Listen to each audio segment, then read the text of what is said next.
তো স্টুডেন্টস, আমি তোমাদের আগের দিন অ্যালকেন চ্যাপ্টারটা পড়িয়েছি। আজকে আমি তোমাদের অ্যালকিন চ্যাপ্টারটা স্টার্ট করব।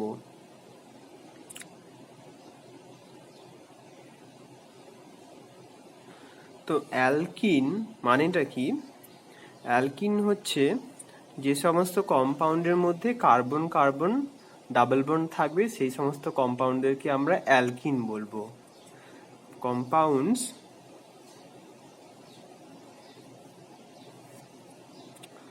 containing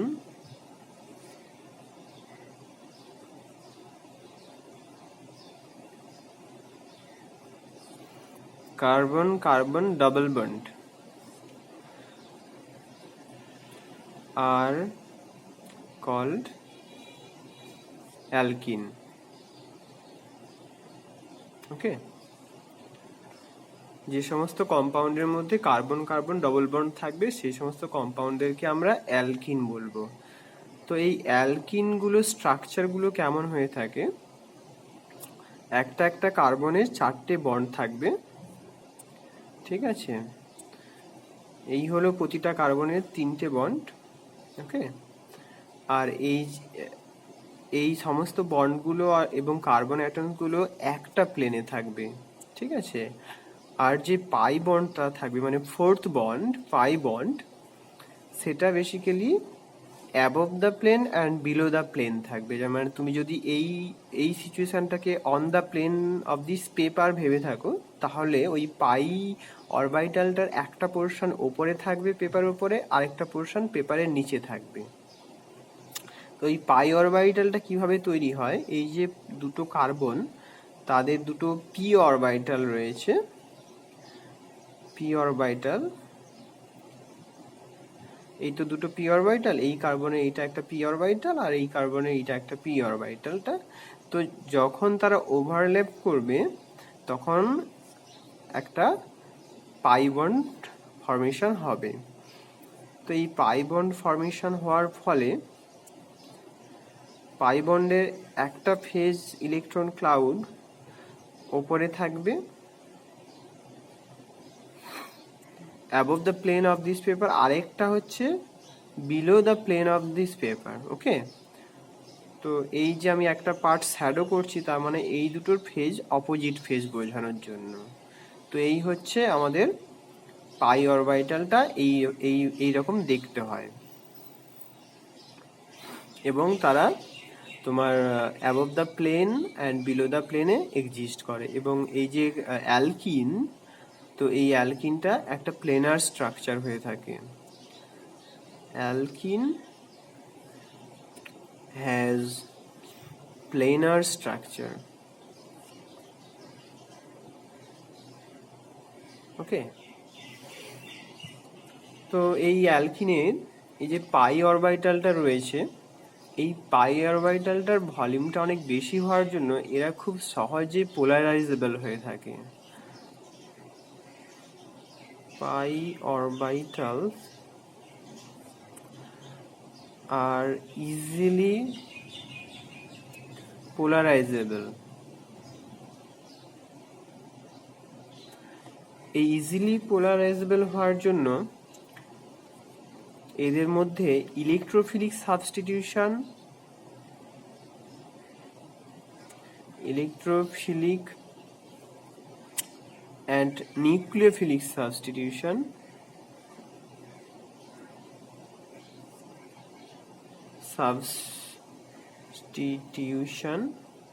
occur,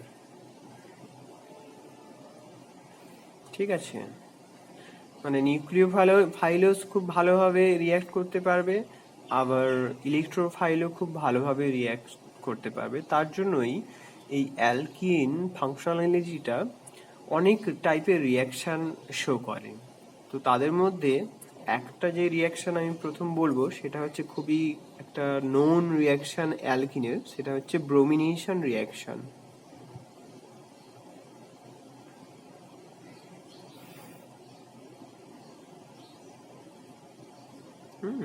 তো ব্রোমিনেশন রিয়াকশানটা কি? ধরো তোমার একটা অ্যালকিন রয়েছে, তাতে তুমি যদি ব্রোমিন দাও তো সেই ব্রোমিনটা এই দুটো কার্বনের সাথে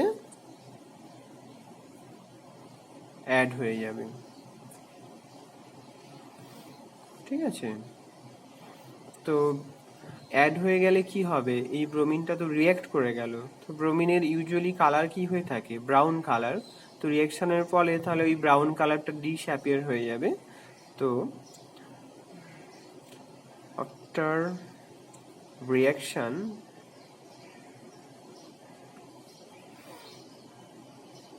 brown color of bromine disappears. Okay,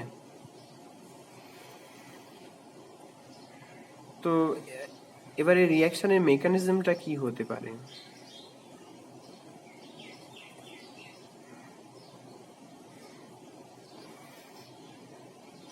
mechanism illustration. ওকে, তো আমরা প্রথমে ধরে নিই যে রিঅ্যাকশনটা একটা কনসার্টেড মেকানিজমে হবে। তার মানেটা কি, এই অ্যালকিনটা ব্রোমিনের সাথে একটা স্টেপেই রিঅ্যাকশন করবে, মানে মাল্টিপল স্টেপে নয়, একটা স্টেপে রিঅ্যাকশন করবে এইরকম করে, সিঙ্গেল স্টেপ। এটার একটা নাম আছে, সেটা হচ্ছে কনসার্টেড মেকানিজম।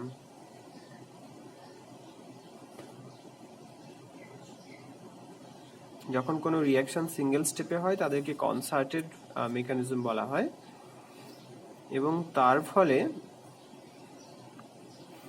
এরকম টাইপের ডাইব্রোমো কম্পাউন্ড হতে পারে, মানে ব্রোমিনেশনটা হতে পারে ভায়া কনসার্টেড মেকানিজম। কিন্তু আমরা এখনই ডিসিশন নিচ্ছি না কনসার্টেড মেকানিজম কিনা, তার কারণ কিছু এভিডেন্স, এক্সপেরিমেন্টাল এভিডেন্স রয়েছে যেটা বলছে যে রিঅ্যাকশনটা কনসার্টেড মেকানিজমে প্রসিড করে না। তো এভিডেন্সগুলো কি? এভিডেন্স আমি লিখে দিই, তা নাহলে ভুলে যাবে। The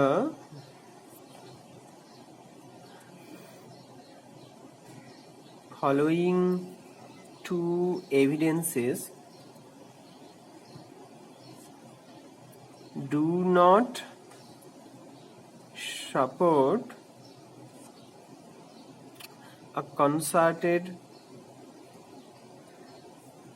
mechanism. Okay, তো এভিডেন্স ওয়ানটা কি? এভিডেন্স ওয়ানটা হচ্ছে, যদি রিঅ্যাকশনটাকে একটা নিউক্লিওফিলিক সলভেন্টের প্রেজেন্সে ক্যারি আউট করা হয় তাহলে অনেক সাইড প্রোডাক্ট তৈরি হয়। যেমন ধরো, এই হচ্ছে তোমার অ্যালকিন, তো এটাকে প্রথমে তুমি ব্রোমিনেশন করছো ইন প্রেজেন্স অফ CCl4। CCl4টা তো একটা নিউট্রাল, মানে নন পোলার সলভেন্ট, নন নিউক্লিওফিলিক। এটা নন নিউক্লিওফিলিক হওয়ার জন্য এটা ইনোসেন্ট থাকবে এখানে।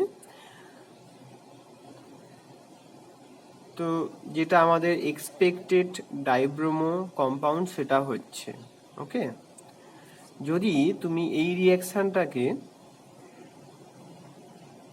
অন্য সলভেন্টে করো, লেটস সে মিথানল, তাহলে কি হবে,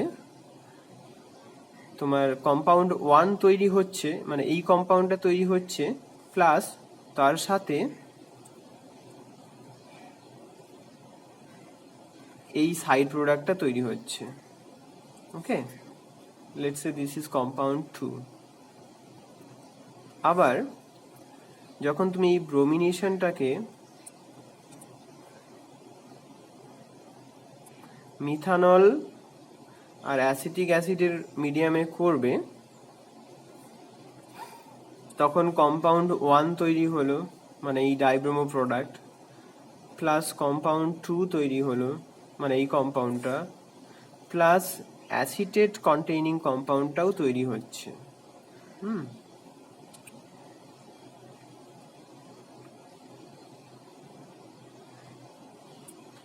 এই তিনটে কম্পাউন্ড তৈরি হচ্ছে।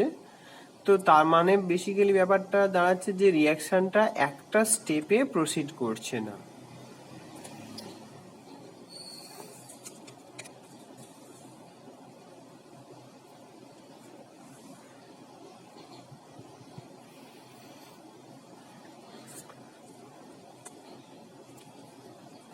তো when the reaction is allowed to proceed in presence of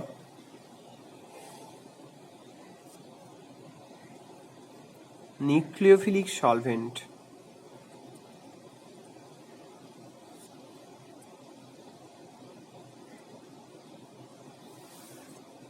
multiple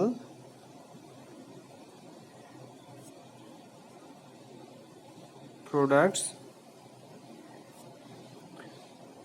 were observed. অনেকগুলো করে প্রোডাক্ট হচ্ছে না, সলভেন্টও অ্যাড হয়ে যাচ্ছে। তো তার জন্যই আমরা কনসার্টেড প্রসেসটাকে ডিসকার্ড করছি। Thus we discard, মানে অ্যাকসেপ্ট করছি না, we discard a concerted mechanism.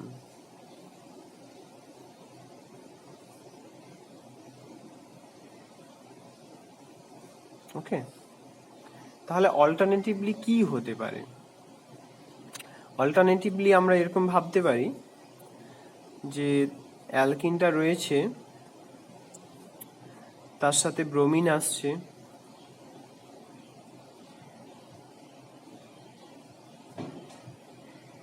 ব্রোমিনটা এলো এবং একটা কার্বোক্যাটায়নিক ইন্টারমিডিয়েট তৈরি করলো। এখানে প্লাস চার্জ, এখানে ব্রোমিন, ঠিক আছে? এটা একটা কার্বোক্যাটায়নিক ইন্টারমিডিয়েট। ওকে, কার্বোক্যাটায়নিক ইন্টারমিডিয়েট হলো। এখানে যে ব্রোমাইডটা ইজেক্ট হচ্ছিল, ব্রোমাইড, এখানে দেখো এই ব্রোমিনটা রিঅ্যাক্ট করছে আর একটা ব্রোমাইড বেরিয়ে যাচ্ছে, ওই ব্রোমাইডটাই এসে আবার এখানে এই প্লাস চার্জের সাথে অ্যাটাচ হয়ে যাচ্ছে। তো তাহলে ফাইনালি এইরকমভাবেও এই স্টেপ ওয়াইজ মেকানিজমেও রিঅ্যাকশনটাতে একই প্রোডাক্ট তৈরি হবে। তার মানে আমরা এই মেকানিজমটাকে কনসিডার করতে পারি। কিন্তু এভিডেন্স 2 যেটা বলছে সেটা কিন্তু বলছে যে এইরকম কার্বোক্যাটায়নিক ইন্টারমিডিয়েটও হয় না এই রিঅ্যাকশনটাতে, মানে এই রিঅ্যাকশন মেকানিজমটাও ঠিক নয়। এভিডেন্স 2টা আমি তোমাদের এক্সপ্লেন করছি এবারে। এভিডেন্স 2টা কেমন না, যখন তুমি সাইক্লোহেক্সিনের সাথে রিঅ্যাকশন করবে, সাইক্লোহেক্সিনের সাথে রিঅ্যাকশন করলে বোথ সিস অ্যান্ড ট্রান্স দুটো প্রোডাক্টই তৈরি হয়। তো সেখান থেকে আমরা বলছি যে কার্বোক্যাটায়নিক ইন্টারমিডিয়েটটা তৈরি হয় না। When cyclohexene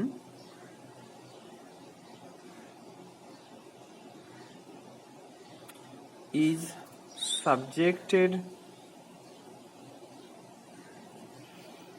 to react with bromine, both cis and trans products form. ব্যাপারটা কেমন দাঁড়াচ্ছে, এই তোমার সাইক্লোহেক্সিন, ওকে, সাইক্লোহেক্সিনের সাথে যখন ব্রোমিনের রিঅ্যাকশন হবে in presence of CCl4,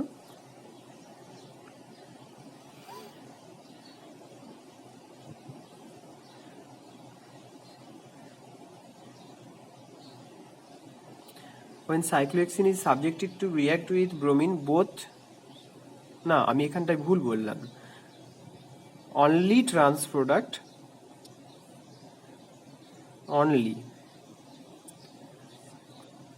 only trans products forms. Okay, cis আর ট্রান্স প্রোডাক্ট কিন্তু তৈরি হয় না, অনলি ট্রান্স প্রোডাক্ট।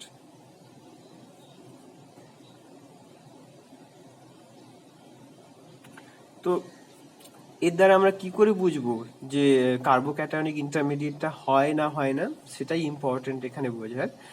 তো দেখো, যখন সাইক্লোহেক্সিনের সাথে ব্রোমিনের রিয়াকশন হবে, ঠিক আছে, যদি আমরা এরকম একটা স্টেপ ওয়াইজ প্রসেস কনসিডার করি, যে তোমার একটা ব্রোমিন অ্যাড হয়ে গেল, একটা পজিটিভ চার্জ তৈরি হলো না, কার্বোক্যাটায়নিক স্পেসিস, এরকম একটা পজিটিভ চার্জ তৈরি হলো। এই যে পজিটিভ চার্জটা তৈরি হলো, এইটার বেসিক্যালি এই পাই অরবিটালের লোবটা বেসিক্যালি এই প্লেনের ওপরে আর নিচে রয়েছে, ঠিক আছে। তো ওপরে আর নিচে রয়েছে, তো ব্রোমাইডটা আসবে আবার সেকেন্ড স্টেপে। সেকেন্ড স্টেপে যে ব্রোমাইডটা অ্যাড হচ্ছে এখানে এই পজিটিভ চার্জের সাথে এখানে, তো এখানেও সেইভাবেই ব্রোমাইডটা অ্যাটাচ হবে, এই ব্রোমাইডটা অ্যাটাচ হবে। তো bromide can come from top and bottom. Bromide can approach from top and bottom side. তো যখন এই ব্রোমাইডটা টপ সাইড থেকে আসবে আর বটম সাইড, দুটো সাইড থেকেই আসার চান্স থাকবে, তখন দুটো ওরিয়েন্টেশনের প্রোডাক্টই তৈরি হবে। এটা হচ্ছে ট্রান্স ওরিয়েন্টেশন, মানে দুটো অপোজিট ডাইরেকশানে আছে। আরও একটা প্রোডাক্ট যেটা তৈরি হবে সেটা হচ্ছে সিস ওরিয়েন্টেশন। এই যে আমি বোল্ড লাইন করেছি, ডার্ক লাইন, সেটা মানে হচ্ছে অ্যাবভ দ্য প্লেন, আর এই যে ড্যাশড লাইন তৈরি করেছি, তো এটা মানে হচ্ছে তোমার বিলো দ্য প্লেন। তো এক্ষেত্রে দুটো ব্রোমিন উল্টো সাইডে আছে, একটা অ্যাবভ দ্য প্লেন আছে, একটা বিলো দ্য প্লেন আছে। এক্ষেত্রে দুটো ব্রোমিনই অ্যাবভ দ্য প্লেন রয়েছে, ঠিক আছে। তো এটা হচ্ছে আমাদের cis product.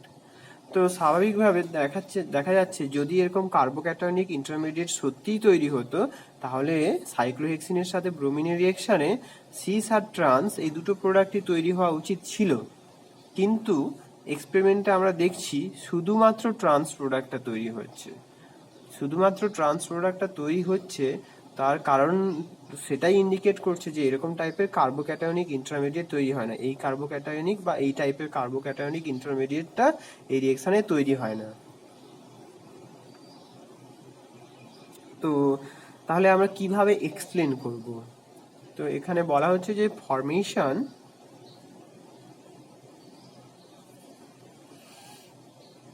Formation of a carbocationic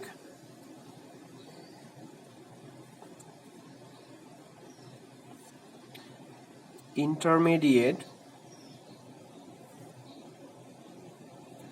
is discarded,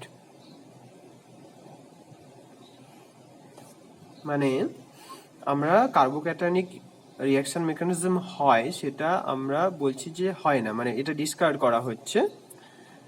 আর আমরা এখানে প্রপোজ করছি ব্রিজ ব্রোমোনিয়াম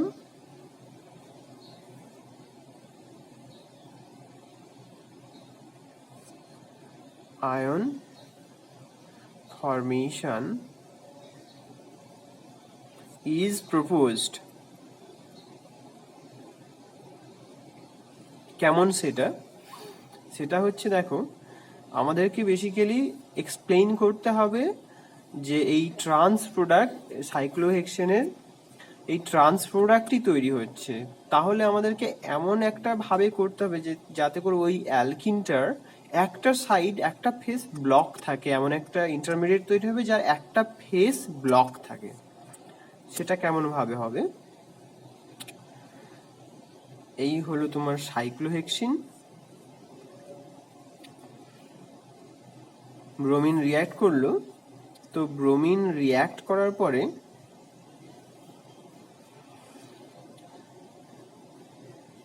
এইরকম টাইপের আমরা একটা ইন্টারমিডিয়েটের কথা ভাবছি, ঠিক আছে, এই টাইপের ইন্টারমিডিয়েটের কথা ভাবলে তাহলে দেখো এই অ্যালকিনটার কিন্তু একটা ফেস ব্লক হয়ে গেল।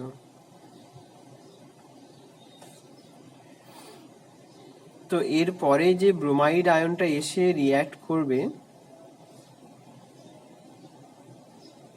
তাকে অপোজিট সাইড থেকে আসতে সে বাধ্য, এবং যখনই সে অপোজিট সাইড থেকে আসবে রিয়াকশনের জন্য তখনই এই ব্রোমিনটা উপরে রয়ে গেল আর এই যে ইনকামিং ব্রোমিনটা নিচে রয়ে গেল, তাহলে এটা তোমার ট্রান্স ওরিয়েন্টেশনটা হয়ে গেল। ঠিক আছে, তো এবারে ব্যাপারটা দাঁড়াচ্ছে তাহলে আমাদের সলভেন্ট, যখন আমরা নিউক্লিওফিলিক সলভেন্ট ইউজ করেছিলাম তখন তাহলে কিভাবে মাল্টিপল প্রোডাক্ট তৈরি হলো। ওকে,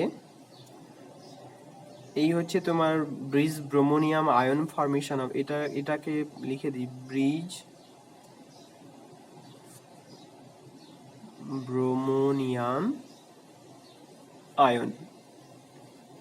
ওকে, তো এই যখন এই অ্যালকিনের সাথে যখন রিয়াকশনটা হবে তখন এই ব্রিজ ব্রোমোনিয়াম আয়নটা তৈরি হবে, এর সাথে তোমার ব্রোমাইড রিয়াকশন করতে পারে, রিয়াকশন করে এইরকম ট্রান্স ওরিয়েন্টেশনের একটা কম্পাউন্ড তৈরি হলো যেটা কিনা আমাদের কম্পাউন্ড 1 ছিল। এর সাথে আবার মিথানল অ্যাড হতে পারে, মিথানল নিউক্লিওফিলিক সলভেন্ট। ওকে, তো মিথানল অ্যাড হয়ে গেলে ব্রোমিন নিচে, উপরে মিথক্সাইড রয়ে গেল, আবার অ্যাসিটিক অ্যাসিটেট রিয়াকশন করতে পারে। ঠিক আছে, তো অ্যাসিটেট রিয়াকশন করলে ব্রোমিন নিচে আর উপরে ওএসি। তো এইভাবে মাল্টিপল প্রোডাক্ট ফরমেশনটাকেও এক্সপ্লেন করা যাচ্ছে। একটা যেটা অ্যানোমালি ছিল, আর একটা অ্যানোমালি ছিল আমাদের অনলি ট্রান্স প্রোডাক্ট হচ্ছে ব্রোমিনেশনের ফলে, তো সেটাও এই ব্রিজ ব্রোমোনিয়াম আয়ন দিয়ে এক্সপ্লেন করা যাচ্ছে। তো এতক্ষণ পর্যন্ত আমি যা বললাম তোমাদের সেটা হচ্ছে একটা প্রপোজাল, মানে এটার সাপোর্টে কিন্তু মানে জাস্ট কিছু এভিডেন্স আছে, ইনডাইরেক্ট এভিডেন্স, মানে কিছু আমরা এক্সপেরিমেন্ট করেছি তাতে করে দেখছি যে কনসার্টেড মেকানিজমটা ফলো করছে না, তারপরে কিছু এক্সপেরিমেন্ট করেছি দেখেছি কার্বোক্যাটায়নিক ইন্টারমিডিয়েট টাইপের জিনিসপত্রগুলো ফলো হচ্ছে না। তো আপ টু নাও আমরা ব্রিজ ব্রোমোনিয়াম আয়নটাকে ইনডাইরেক্টলি প্রপোজ করেছি by doing some other experiment, কিন্তু ডাইরেক্টলি আমরা দেখিনি এখনো যে সত্যি ব্রিজ ব্রোমোনিয়াম আয়ন হচ্ছে কিনা। তো তার জন্য অনেক রিসার্চ করার ফলে একটা কম্পাউন্ড পাওয়া গেছে, যে কম্পাউন্ডটাতে ব্রোমিনের রিয়াকশন করার ফলে ওই ইন্টারমিডিয়েটটাকে ওরা ডাইরেক্টলি মানে দেখতে পেয়েছে আর কি। তো সেই রিয়াকশনটা হচ্ছে যে তুমি যদি এইরকম টাইপের একটা অ্যাডামেন্ট নাও, অ্যাডামেন্টেন,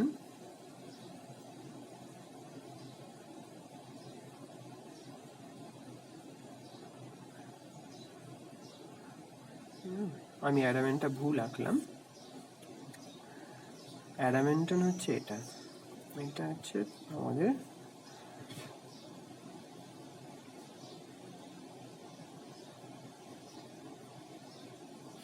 এটা হচ্ছে অ্যাডামেন্ট। ঠিক আছে, এটার একটাই প্রপার্টি হচ্ছে সেটা, এটা একটা বাল্কি টাইপের, মানে অনেক বড় সাইজ। তো এই বড় সাইজ হওয়ার জন্য আমরা যদি এরকম টাইপের একটা অ্যালকিন নিই,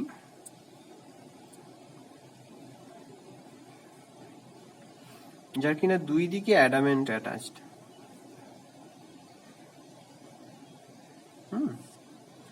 এরকম টাইপের একটা অ্যালকিন যদি নিয়ে থাকি, তাতে আমি ব্রোমিনেশন করলে প্রথম স্টেপে কি হবে, ব্রিজ ব্রোমোনিয়ামটা আয়নটা তৈরি হবে সেটা দেখাই।